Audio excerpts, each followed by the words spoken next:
Point na ano, parang sabi, naiisip natin pag yumaman tayo, pag nanalo tayo sa loto, eto, bibigay ko sa ganito. Bibigyan ko kayo ng minsan yabang natin. Bibigyan kita ng 1,000,000, ito 1,000,000 mga ganyan po. Yung epekto nito kung sa isang individual, kung yumaman man ito, depende po yan sa kanya, sa isang tao. Maganda kung ang isang tao na mayaman, parang nagkakaroon siya ng reflection palagi sa kanyang sarili. Opo, kasi yung tipong, kasi minsan din natin nalalaman kasi pag may pera tayo, parang minsan parang taas natin tingin natin sa sarili. Minsan parang napaka-authoritative natin. Magkaroon ka ng reflection araw-araw.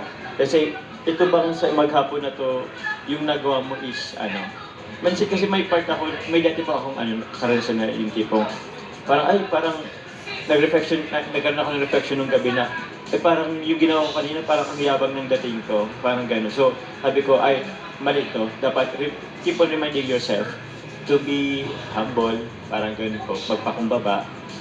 So, maganda po yung meron kang reflection araw-araw and reminder sa'yo na kung pwede, as much as possible, be nice and keep humble. Parang yun po. May